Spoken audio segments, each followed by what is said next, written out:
بسم اللہ الرحمن الرحیم اللہ یستہزئ بہم ویمدہم فی طغیانہم یعمہون۔ ترجمہ: اللہ تعالیٰ ان کے ساتھ ٹھٹا کرتے ہیں، یا کہیں اللہ تعالیٰ ان کے ساتھ مذاق کرتے ہیں، ویمدہم اور ان کو ڈھیل دیتے ہیں، فی طغیانہم یعمہون اپنی سرکشی میں بھٹک رہے ہیں۔ اللہ یستہزئ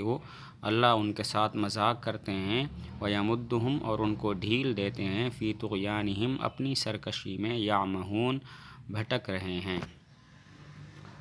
آیت کا مطلب یہ ہے کہ انہوں نے کہا ہم مسلمانوں کے ساتھ استہزاء کرتے ہیں، مذاق کرتے ہیں، تو اللہ تعالیٰ نے جواب دیا اللہ ان کے ساتھ مذاق کرتے ہیں، اللہ ان کو اس مذاق کی سزا دیں گے، اس کا بدلہ دیں گے۔ مسلمانوں کو فکر مند ہونے کی ضرورت نہیں ہے، مسلمانوں کو اس لحاظ سے بے چین ہونے کی ضرورت نہیں ہے کہ وہ ان سے خود بدلہ لیں، اللہ تعالیٰ ان سے خود بدلہ لیں گے، لیکن فوری بدلہ نہیں لیتے، ان کو ڈھیل دیتے ہیں، جس سے وہ یہ سمجھتے ہیں کہ ہماری تدبیر، ہماری سازشیں کامیاب ہو گئیں، تو اس طرح وہ ان کی نافرمانی اور ان کی جو نفاق اور سازشیں ہیں وہ اور بھی بڑھتی جاتی ہیں۔ اللہ یستہزئ بہم اللہ ان کے ساتھ مذاق کرتے ہیں۔ یہاں پر سوال یہ ہوتا ہے کہ اللہ تعالیٰ تو استہزاء اور ٹھٹا کرنے اور مذاق کرنے سے پاک ہیں، تو پھر کیسے ارشاد فرمایا اللہ یستہزئ بہم اللہ ان کے ساتھ مذاق کرتے ہیں؟ اس کا ایک جواب یہ ہے کہ یستہزئ بہم کا مطلب یہ ہے اللہ تعالیٰ ان کو ان کے استہزاء کا، ان کے اس مذاق اڑانے کا بدلہ دیں گے، ان کو عذاب دیں گے، لیکن اس عذاب کو، اس بدلے کو استہزاء کے ساتھ ذکر کیا، یستہزئ فرمایا۔ اس کی وجہ یہ ہے کہ ان کی قول انما نحن مستہزئون میں استہزاء کا ذکر ہے، تو صرف لفظی مقابلے کی وجہ سے اللہ یستہزئ بہم فرمایا۔ جیسے ایک اور جگہ ہے وجزاء سیئۃ سیئۃ کہ برائی کا بدلہ برائی ہے، حالانکہ برائی کا بدلہ برائی تو نہیں ہوتا، لیکن اس بدلے کو بھی برائی کہا صرف لفظی مقابلے کی وجہ سے۔ اسی طرح استہزاء کا جو بدلہ ہے وہ استہزاء نہیں ہوتا، لیکن بدلے کو یستہزئ بہم کے ساتھ ذکر کیا، استہزاء کے ساتھ، کیونکہ لفظی مقابلہ اس بات کا تقاضا کرتا تھا۔ ان کے الفاظ میں استہزاء کا ذکر تھا تو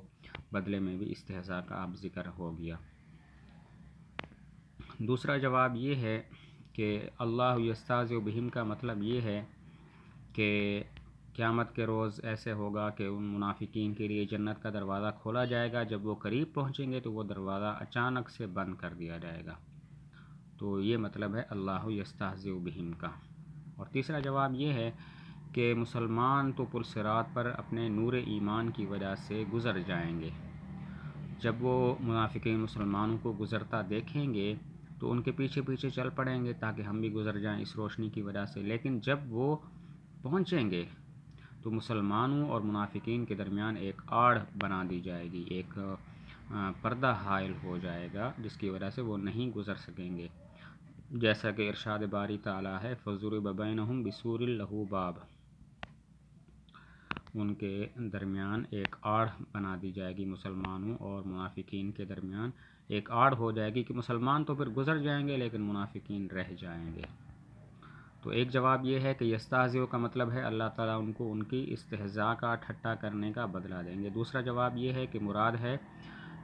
جب جنت کا دروازہ ان کے لیے کھولا جائے گا اور وہ قریب پہنچیں گے تو وہ دروازہ بند کر دیا جائے گا۔ تیسرا جواب یہ ہے کہ مراد ہے مسلمان اپنے نور کی وجہ سے پلصراط پر گزر جائیں گے،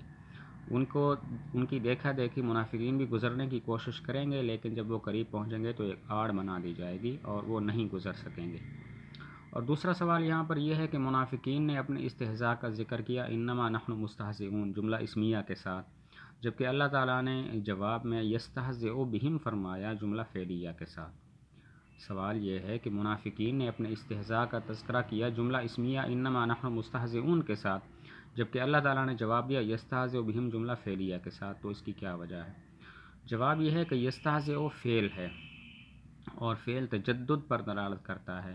اس سے اشارہ ہے اس بات کا کہ اللہ تعالیٰ ان کو اس فعل بد کی مستقل طور پر متواتر سزا دیتے رہیں گے۔ ایسا نہیں ہوگا کہ ایک مرتبہ سزا ہو گئی اور بس ختم، بلکہ اللہ تعالیٰ ان کو جو عذاب دیں گے وہ متواتر ہوگا۔ اسی تواتر پر دلالت کرنے کے لیے فعل ہوتا ہے، اسم نہیں ہوتا، اسی وجہ سے یستہزئ بہم فرمایا۔ جواب یہ ہے یستہزئ سے اشارہ ہے کہ اللہ تعالیٰ جو ان کو عذاب دیں گے وہ متواتر ہوگا، ایسا نہیں ہوگا کہ ایک مرتبہ ہو جائے اور پھر ختم ہو جائے، تو وہ تواتر پر دلالت فعل کرتا ہے، اسی وجہ سے یستہزئ بہم فرمایا۔ آگے ہے وَيَمُدُّهُمْ فِي طُغْيَانِهِمْ يَعْمَهُونَ۔ طغیان کا معنی ہوتا ہے سرکشی یعنی گناہوں میں اور کفر میں حد سے بڑھ جانا، اور یعمہون عمہن سے ہے بمعنی حیران اور پریشان ہونا اور دانائی اور سمجھ کا ضائع ہو جانا۔ طغیان کہتے ہیں کفر اور سرکشی میں حد سے بڑھ جانا، اور یعمہون عمہن سے ہے بمعنی نادانی، سمجھ کا ضائع ہو جانا، حیران و پریشان ہونا۔ ترجمہ پھر کرتے ہیں، اللہ یستہزئ بہم، اللہ تعالیٰ ان کے ساتھ مذاق کرتے ہیں، ویمدہم اور ان کو ڈھیل دیتے ہیں، فی طغیانہم اپنی سرکشی میں، یعمہون بھٹکتے ہیں۔